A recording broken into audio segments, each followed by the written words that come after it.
रोज रोज पोहे उपमा नाश्त्यामध्ये खाऊन जर वैताग आले असेल तर तेल घ्या, तेलमध्ये जिरा हिंग ॲड करा, पातळ पातळ कांदे ॲड करा, त्याच्यामध्ये मस्तपैकी मीठ टाका त्याच्यावर चवीपुरतं आणि मस्तपैकी असं लाल होईपर्यंत असं भाजून घ्या. त्याच्यावर आपलं अद्रक घासून ॲड करा आणि मग त्याच्यावर आपल्याला हिंग, मिरची पावडर, आपले बेसिक मसाले आहे ते धने पावडर, हळद हे ॲड करा मस्तपैकी आणि मग त्याच्यामध्ये घाला आपलं बेसन ॲड करा. 2 स्पून मी याच्यावर बेसन ॲड केले. मस्तपैकी आपल्याला ह्याच्यामध्ये ना एक निंबू ॲड केलेला आहे मी, निंबूचा रस.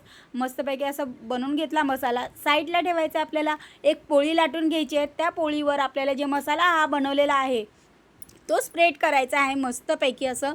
हे बघा असं स्प्रेड करून घ्यायचं आहे पूर्ण ठिकाणी. असं खाताना ना टेस्ट यायला पाहिजे त्याची.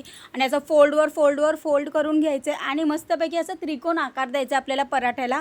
ह्याला राजस्थानी पराठा बोलतात. जर तुम्हाला माझी रेसिपी आवडत असेल तर प्लीज माझ्या यूट्यूब चॅनलला सबस्क्राईब करा, सपोर्ट करा मला. असंच मी अशीच रेसिपी तुमच्यासाठी घेऊन येत राहील वेगळ्या. बघू शकता किती छान असं फुललेलं आहे. खूपच खायला टेस्टी होतं, चविष्ट होतं. तुम्ही याला दहीसोबत, चहासोबतसुद्धा घेऊ शकता. बघू शकता कसं वाटलं.